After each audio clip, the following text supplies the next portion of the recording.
ብልጽግና የፈጠረው ሀገር ለጠላት የሚመች እንጂ እውነቴን ነው ኢትዮጵያን ለሚወድ ኢትዮጵያን እንደ ወዳጅ ለሚያይ ብልጽግና የፈጠራት ኢትዮጵያ የምታስቆጭ እንጂ ሞኖፖሊ ቫዮለንስ የኔ ይላል።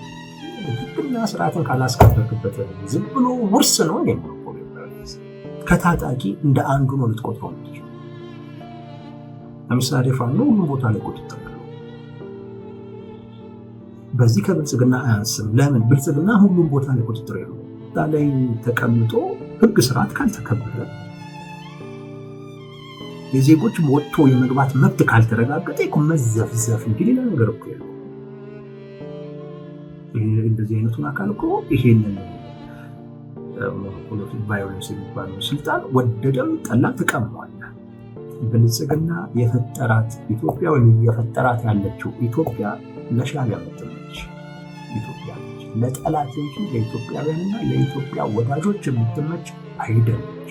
እና ብልጽግና በሁለቱም ግዴታውንም ሳይወጣ እወጣለሁ ብሎ በወሰዳቸው ደግሞ እርምጃዎች በሙሉ ኃላፊነት ስሜት በጎደሉ አይነት መልኩ እየተወጣ መንግስት ይፈልጋል ወይም ደግሞ አንድ መንግስት ሊኖረው የሚገባውን ነገር ይገባኛል ይላል ነው አጣቂ ነው። ከዚህ ነው መንግስት የሚያሳይህ ነገር የለም።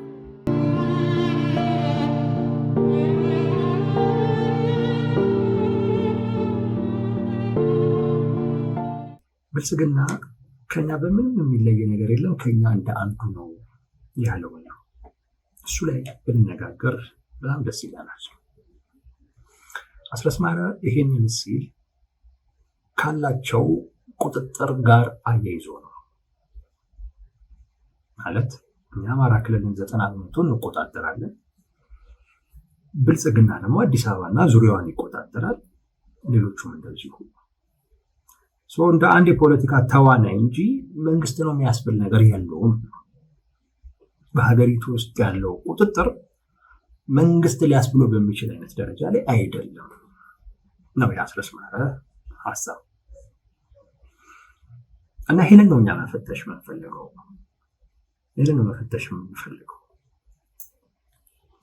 ኦፍኮርስ ከቁጥጥር አኳያ አስረስ ስህተት አለው ብለን አናስብም። ደጋግመን እኛም የምናነሳው ጉዳይ ነው። መንግስት ፌልድ ስቴት የሚባል ፌልድ በቃ እየወደቁ ያሉ አይነት መንግስት ነገር ነው ይሆን ያለው። ብልጽግና ቁጥጥር የለውም። አማራ ክልል ላይ እንደው አስረስ ለፖለቲካ ፍጆታ ወይ ለፕሮፓጋንዳ ነው 90% የሚለውን እንኳን ብንተወው ራሱ የክልሉ መንግስት ግማሽ በግማሽ ከኔ ቁጥጥር ውጪ ነው ማለት ነው። የሱንም ፕሮፓጋንዳ ነው ብንል በቃ አስረስ ከፍ ባደረገውና የክልሉ አስተዳደር በቀነሰው መካከል ላይ ብንሄድ ከግማሽ በላይ የሆነው አካባቢ በፋኖ ቁጥጥር ስር ነው። ትግራይ ሙሉ በሙሉ በሚባል ደረጃ ከመንግስት ቁጥጥር ውጪ ነው። ኦሮሚያም ላይ በስንት ፐርሰንት ደረጃ እንደሆነ ባናውቅም ግን ከመንግስት ቁጥጥር ውጪ የሆኑ አካባቢዎች አሉ። በእኔ ቁጥጥር ውስጥ ናቸው የሚላቸውም አካባቢዎች በነገራችን ላይ በመንግስት ቁጥጥር ውስጥ ስለመሆናቸው ምንም አይነት ማረጋገጫ የለም።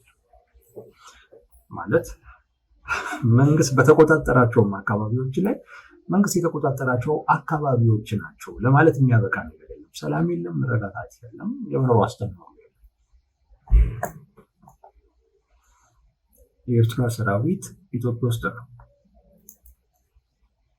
የኤርትራ ሰራዊት ኢትዮጵያ ውስጥ እንደፈለገ ነው የሚሆነው።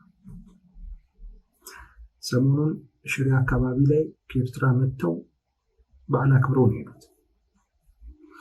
የጽምዶ አካል ነው ይሄ። እዛ ያለ የኤርትራ ማህበረሰብ ምናምን መጥቶ ዝም ብሎ አክብሮ ነገር አይደለም። የጽምዶን የሚመራ አንድ ጋዜጠኛ አለ፣ ስሙ ጠፋኝ፣ ስሙን አልያዝኩትም። እሱ ነው ይዟቸው የመጣው። የጽምዶ አካል ነው ይሄ ፕሮጀክት። ትላንትና ምናምን ማለት ነው ወልቃይት ላይ የኤርትራ ሰራዊት እንደ ልቡ ነው የሚንቀሳቀሱ። ወደ ወልቃይት አንዳንድ አካባቢዎች ላይ ሪፖርተር ላይ ብትሄዱ ይሄንን መረጃ ታገኙታላችሁ። ይሄ በነገራችን ላይ እኔ እንዴት እንደሆነ አላቅም፣ ብቻ ግን በጣም የሚያም ማለት ይሄ በቃ ኢትዮጵያዊነት ስሜት ላለው ሰው እውነቴን ነው በጣም የሚያም እንደው የሀገር ስሜት ላለው ሰው የሚስማማ አይደለም። አንዳንድ ሰዎች የሀገር ስሜት አለ ለሀገር ነው የምንሰራው ይላሉ፣ ግን እንዲህ አይነት ነገር ተስማምቷቸው ሳይ በጣም ነው የሚገርም። በጣም ጠቅላይ ሚኒስትሩ በቃ ለኢትዮጵያ ያላቸው ነገር ተብሎ ነው የሚወራው፣ ግን እንዲህ አይነት ነገር ተስማምቷቸው ሲኖሩ ግን በጣም ነው የሚገርም። ሲቆጩ እንኳን አለ ሲቆጩ ላለፉት 8 ዓመታት የኤርትራ ሰራዊት በኢትዮጵያ ውስጥ እንደፈለገ ነበር ሲሆን ከኢትዮጵያ መንግስት ጋር ያለውን ወዳጅነት ተጠቅሞ ኢትዮጵያውያንን ሲገል ሲደፍር የኢትዮጵያውያንን ሀብት ሲዘርፍ ሲያወድም ነው ተፈቅዶለት። አሁን ደግሞ ከኢትዮጵያ መንግስት ጋር ደግሞ ጸበኛ ነው ተብሎ ነገር ግን ደግሞ እዛ ካሉ ታጣቂዎች ጋር ደግሞ ግንኙነት ፈጥሮ እንደፈለገ ነው። ላለፉት 8 ዓመታት ኢትዮጵያ ውስጥ ያለው ሁኔታ ለሻዕቢያ እጅግ በጣም እየተመቸ ለየትኛው የኢትዮጵያን አንድነት ለማይፈልግ የኢትዮጵያን እድገት ለማይፈልግ የኢትዮጵያ ጠላት ነው ብለህ ለምታስበው አካል የሚመች ሀገር ነው የተፈጠረው። በነገራችን ኢትዮጵያ ውስጥ ብልጽግና የፈጠረው ሀገር ለጠላት የሚመች እንጂ እውነቴን ነው የምናገረው ኢትዮጵያን ለሚወድ ኢትዮጵያን እንደ ወዳጅ ለሚያይ ብልጽግና የፈጠራት ኢትዮጵያ የምታስቆጭ ነች። ለዚህ ማሳያው ትላንትም ዛሬም ሻዕቢያ ኢትዮጵያ ምድር ላይ ነው።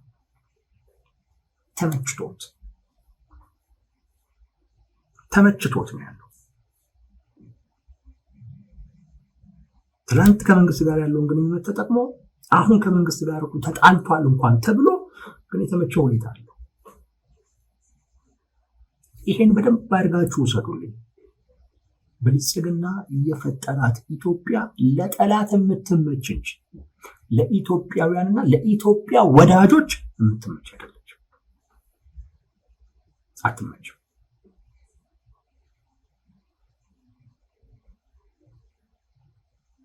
ቁጥጥር ያለው ሻዕቢያ እንደፈለገ ገብቶ የሚወጣበት ሀገር ነው። የኢትዮጵያ ክብር በጣም የተደፈረበት ደጋግሞ የተረገጠበት ወቅት ነው። ያለፉት 8 ዓመታት ደጋግሞ የተረገጠበት ይህ ሲቆጫችሁ አታዩ፣ ሲያማችሁ አታዩ፣ ሲያበሳጫችሁ አታዩ። ግን ይህንን ጀስቲፋይ ለማድረግ ደግሞ የሚሞክር ደግሞ ሰው ደግሞ አይጠፋም። ይህም በምንም አይነት መልኩ ጀስቲፋይ አታደርግም። ይሄ በቃ መንግስት ፌል ማድረጉን ማሳያ አስረስ ማረ ልክ ነው። መንግስት ቁጥጥር የለውም። ከቁጥጥር አኳያ አንድን መንግስት የሚያስብለው ሀገሪቷ ላይ ቁጥጥር ሲኖረው፣ ከዛ ውጪ ግን በቃ ያ መንግስት የሚያስብለው ነገር ብዙ የለው። ብቸኛው ምክንያት መንግስት የሚያስብለው የቁጥጥር አቅሙ ስላልሆነ ነው እንጂ ግን ዋነኛ ምክንያት ከታጣቂ እንደ አንዱ ነው ልትቆጥረው የምትችለው። ለምሳሌ ፋኖ ሁሉም ቦታ ላይ ቁጥጥር ያለው በዚህ ከብልጽግና አያንስም። ለምን? ብልጽግና ሁሉም ቦታ ላይ ቁጥጥር ያለው። ለምሳሌ ህወሓት ሁሉም ቦታ ላይ ቁጥጥር ያለው ግን በዚህ ከብልጽግና አያንስም። ምክንያቱም ብልጽግና ሁሉም ቦታ ላይ ቁጥጥር ያለው። እውነቱን ነው። አስረስ ከኛ አንዳንዱ ነው ያለው። ምን የተለየ ነገር አለው? ምን አለው የተለየ? እሱም ሁሉንም አካባቢ አይቆጣጠርም። መካኛም ተቆጣጥረን የምናስተዳድረው እኮ አለ። እሱ ተቆጣጥሮ ያስተዳድረዋል። በቃ ምን ልዩነት አለ?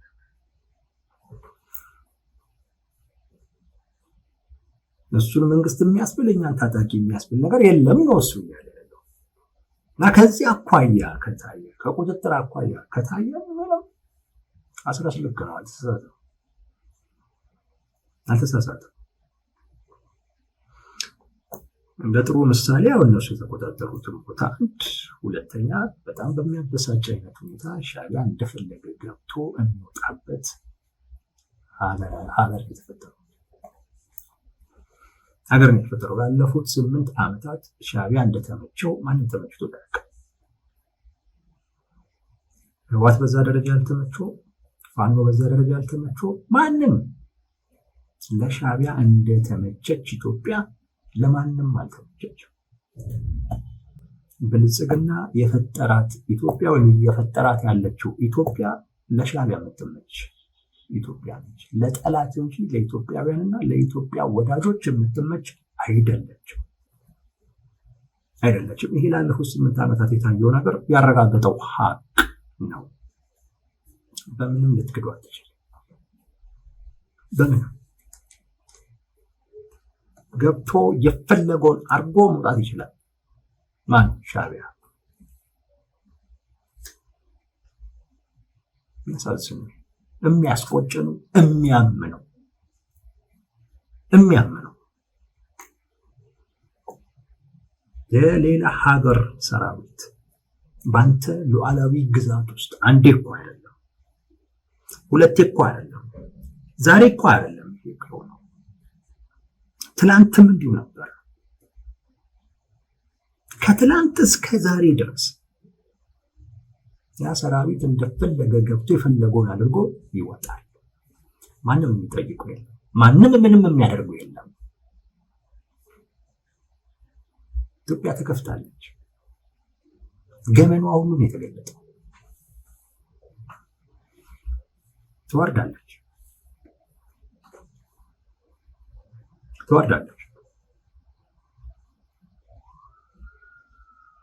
መንግስት ባለበት ሀገር ማለት እና ያ ብልጽግና መንግስት በሉኝ ይላል። እንደዚህ አይነት ሀገር ፈጥሮ መንግስት በሉኝ ይላል። አስረስ ልክ ነው አስረስ። እና እኔ እንደውም ዛሬ ልጨምር ነው የምፈልገው።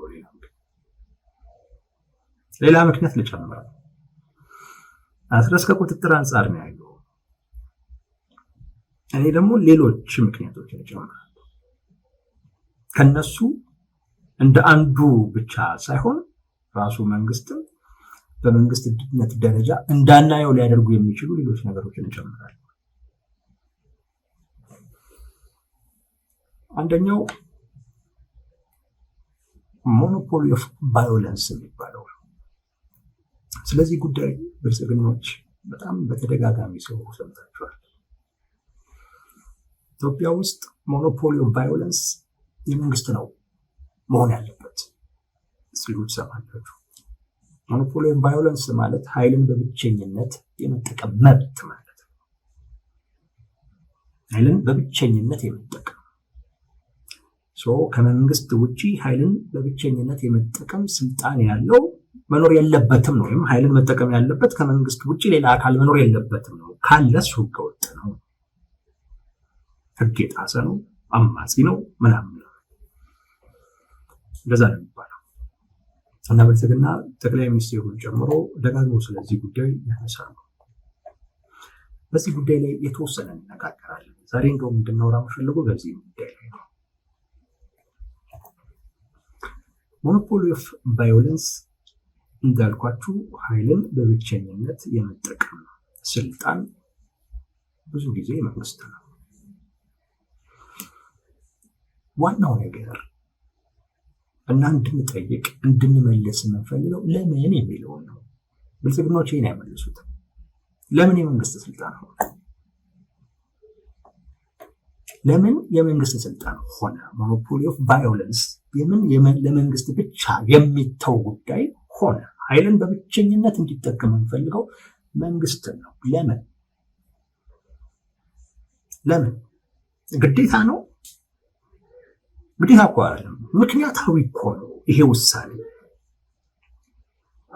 ዝም ተብሎ እኮ የተጫነብን ነገር እኮ አይደለም፣ ምክንያታዊ ነው። እና ምክንያቶቹን ብታዩት ብልጽግና ያ ሞራል አለው ወይስ የለውም ትፈትሻላችሁ ራሳችሁ።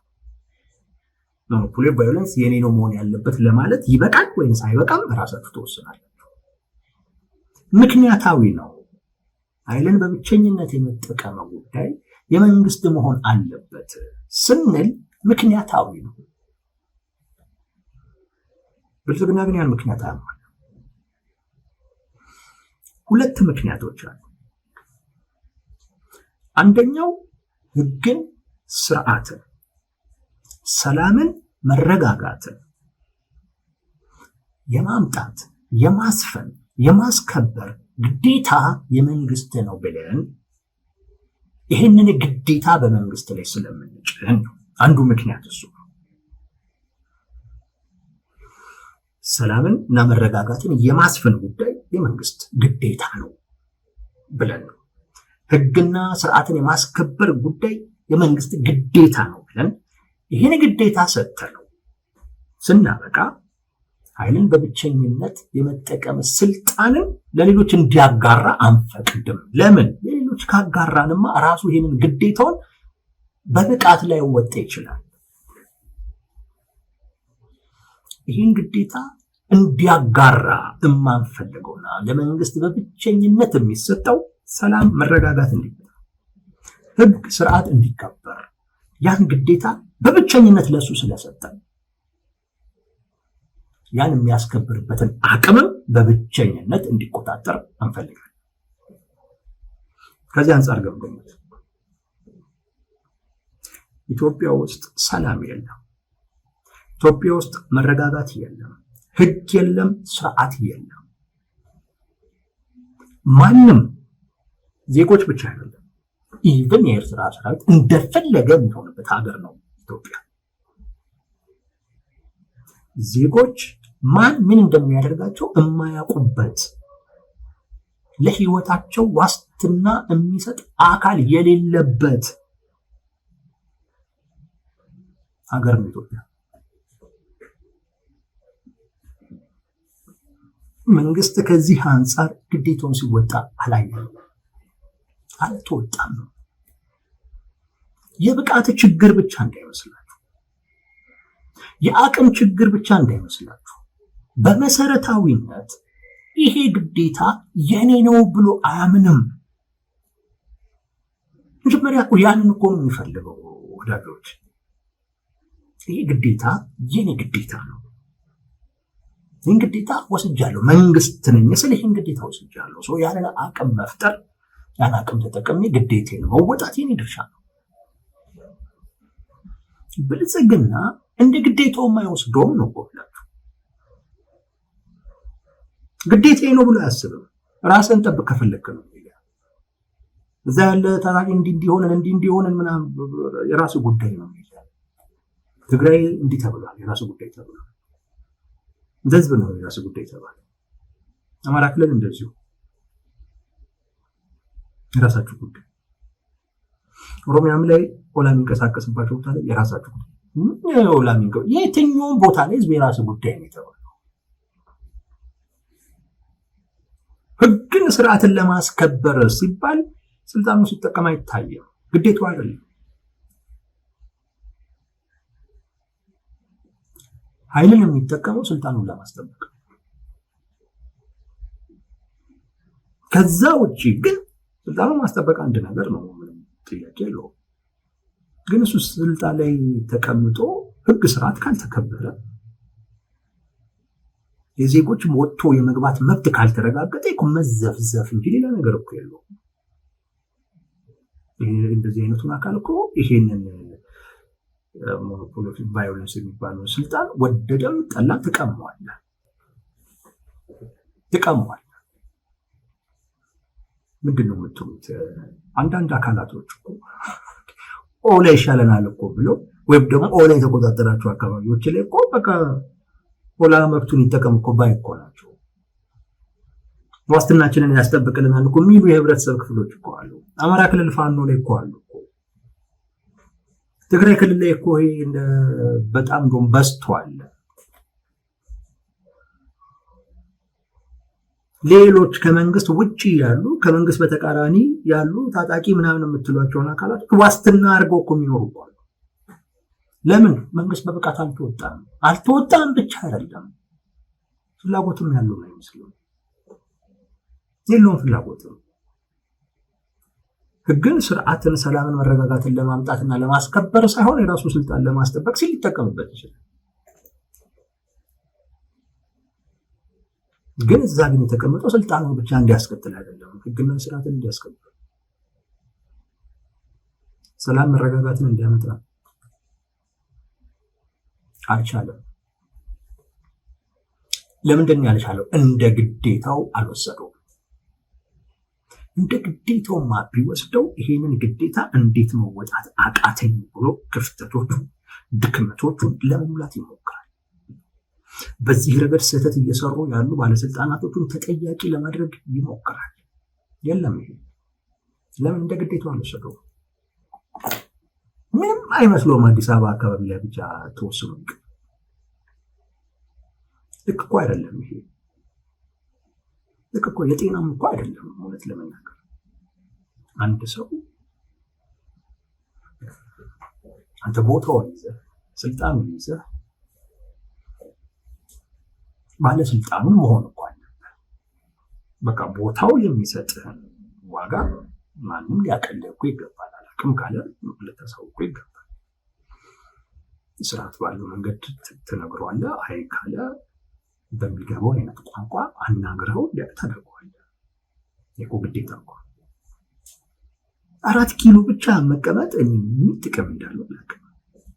ቦታውን ብቻ ይዞ መቀመጥ መዘፍዘፍ ካልሆነ ምንም ትርጉም የለውም። እውነት ለመናገር በእንደዚህ አይነት ሁኔታ ውስጥ መንግስት የሚቀርብበት ትችትን ችላ ብሎ ማለፉ የጥንካሬ ምልክት ሳይሆን በቃ ሽሽት ነው። ይህም ቢሰማ መልስ የለውም። ይህን ትችት ቢሰማ ምን ብሎ ሊመልሰው? ይህ አይነቱን ተቃውሞ ቢሰማ ምን ብሎ ሊመልሰው? መልስ የለም። ግን ምን ይላል? ሞኖፖሊ ቫዮለንስ የኔ ነው ይላል። ህግና ስርዓትን ካላስከበርክበት ዝም ብሎ ውርስ ነው እንደ ሞኖፖሊ ቫዮለንስ። እንዳልኩት እኮ ምክንያታዊ ጀጅመንት እኮ ነው፣ ምክንያታዊ ውሳኔ እኮ ነው።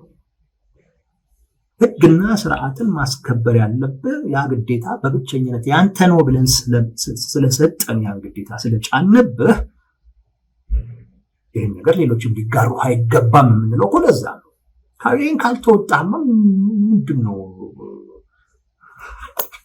ዳንዴታው ነው ከረቆ ያለው ቃልም ያጥራል። ለኢትዮጵያውያን ማተመች ግን ጠላት ለምንለው አካል ግን እንደ ልባቸው ገብቶ የሚፈልጉትን አድርጎ መውጣት የሚችሉበትን አይነት ሀገር ነው የተፈጠረው። ይሄ ሆኖ ሞኖፖሊ ቫዮለንስ መሆን አለበት ይላል። አንደኛ ነገር ራስን መንግስትን ስትል ያን ማረጋገጥ የራስ ድርሻ። መንግስትን ስትል ህግን ስርዓትን የማስከበር ግዴታን ተቀብያለሁ። ከማን? ከህዝብ፣ የሀገርን ክብር የማስጠበቅ ሉዓላዊነቷን የማስጠበቅ ኃላፊነትን ተሸክሜያለሁ፣ ወስጃለሁ፣ ግዴታውን ተቀብያለሁ። እሱን ማረጋገጥ አለብኝ ብለህ የምትወስደው ራስ ግን የለም። አንዱ ምክንያታዊ ሞኖፖሊ ቫዮለንስ የመንግስት መሆን አለበት የምንለው በዛ ምክንያት ነው። ሁለተኛው ምክንያት መንግስት ኃላፊነት ያለበት አካል ስለሆነ መንግስት ለህግ ለስርዓት ተገዢ ይሆናል ብለን ስለምናምን በኃላፊነት ስሜት ይሄንን ስልጣን ይጠቀማል ብለን ነው። አንድ ምን አልኳችሁ? ግዴታውን ጭነንበታል። ስልጣኑን በብቸኝነት የሱ ሊሆን ይገባል።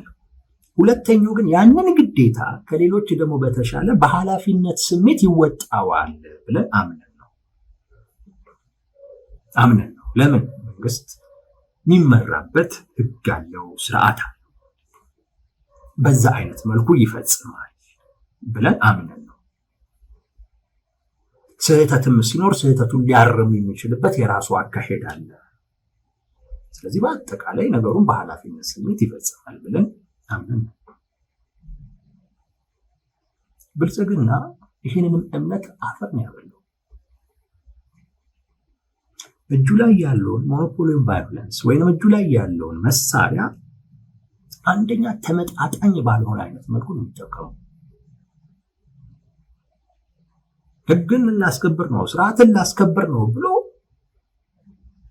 ተመጣጣኝ ያልሆነ እርምጃ ነው የሚወስደው። ከችግሩ ጋር ተመጣጣኝ ያልሆነ በለው ነው ዝም ብሎ በዘፈቀደ ነው የሚወስደው። ህግ የለ፣ ስርዓት የለ፣ በዛም ለሚመጣ ደግሞ ጥፋት ተጠያቂነትን ያለ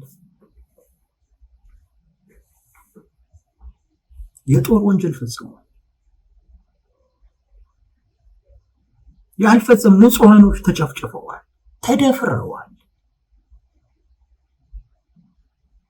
ይሄንም የሚያደርገው በኃላፊነት ያንን ስልጣን አይልም በብቸኝነት የመጠቀም ስልጣንን በኃላፊነት ይወጣል የምትለው አካል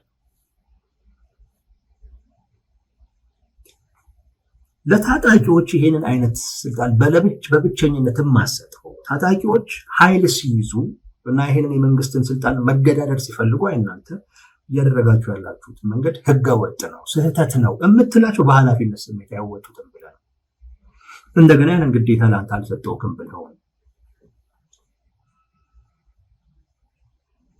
ዋኑ በሚከሰስበት ቲዲኤፍ በሚከሰስበት ኦላ በሚከሰስበት ክስ የኢትዮጵያ መከላከያ ሰራዊት በበለጠ አይነት ሁኔታ ይከሰስበታል።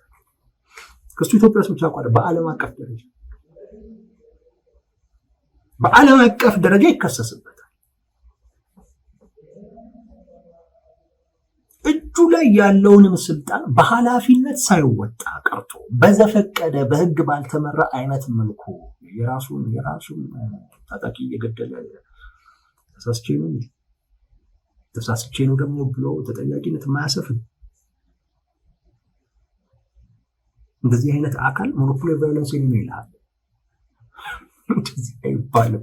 እውነቴን ነው የምላችሁ፣ አይባልም። እኔ ነው የማይባልም። አርገህ ማሳየት ነው። ግን ደግሞ አርገህ ደግሞ ለማሳየት ቢያንስ ፍላጎት እንደ ግዴታ መውሰድ ይጠበቅብሃል። አንድ ሁለተኛ በኃላፊነት ስትጠቀመው መታየት አለበት። ዝም ብለህ ህዝብን እየጨፈጨፍክማ እንዴት ያንተ ብቻ መባል ይቻላል? ያን የሚገዳደር አካል መፈጠሩ አይቀርም። ሲፈጠር እሱም ደግሞ ህገወጥ ማድረግ አይቻልም።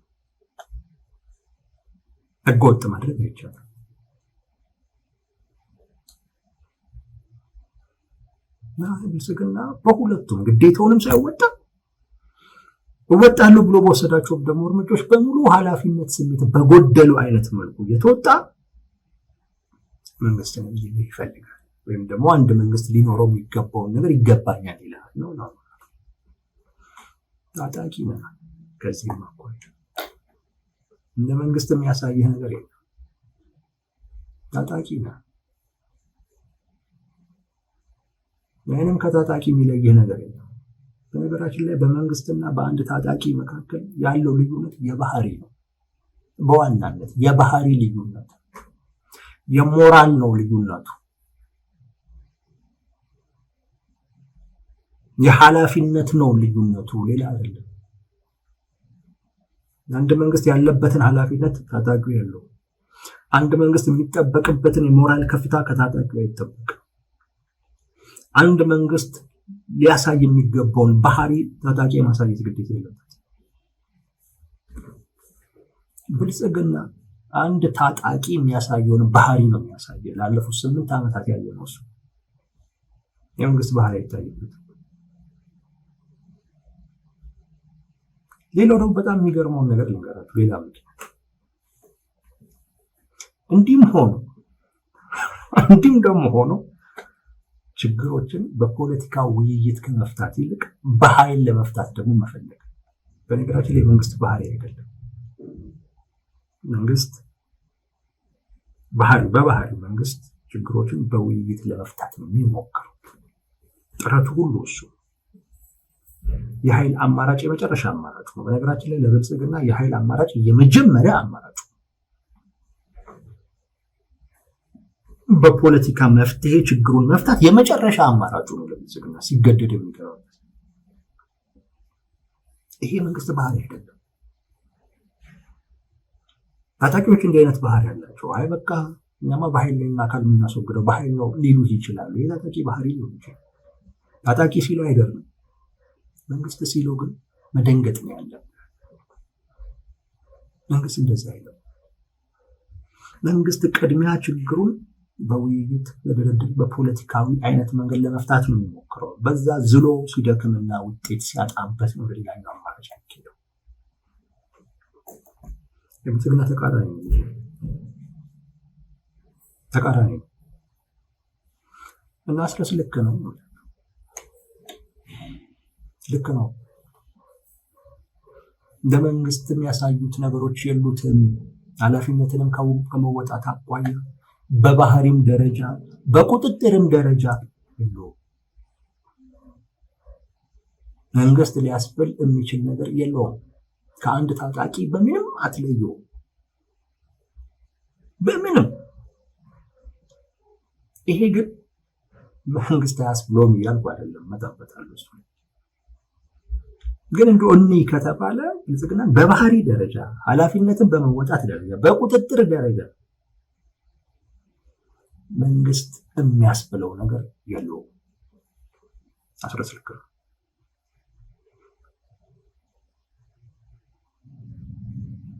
መንግስት የሚያስብለው ብቸኛ ነገር ዓለም አቀፉ ማህበረሰብ የኢትዮጵያ መንግስት ብሎ የሚያቆሱ ስለሆነ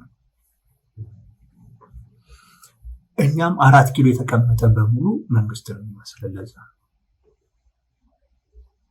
ይሄ እናቱን ያገባ ሁሉ እናቴን ያገባ አባቴ ነው አይነት ነገር ማለት እንደዛ።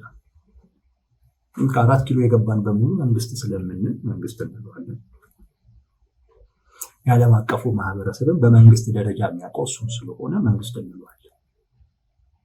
ስሙ ነው፣ ባህሪው ግን ሌላ የመንግስት ባህሪ የለው። ግዴታውን ከመወጣት አኳያ የመንግስትነትን ግዴታው አድርጎ የሚቀበል አይደለም። ስሙን አይመጥንም። ከቁጥጥር አኳያ መንግስት ነው እንደ የሚያስብል ጥያቄ የሚያስነሳ ግን እንዳልኳቸው 4 ኪሎ የገባን ሁሉ እኛ መንግስት ነው የምንለው። ስለዚህ መንግስት ይባላል። የዓለም አቀፉ ማህበረሰብ በመንግስትነት ስለሚያውቀው መንግስት ይባላል። ከዛ ውጪ ግን በባህሪ ኃላፊነትን ግዴታን ከመቀበልም አኳያ ከአቅምም አኳያ መንግስት የሚያስብል ነገር የለውም። አስረስ ማራ ልክ ነው ብላችሁ ፈልጌ ነው።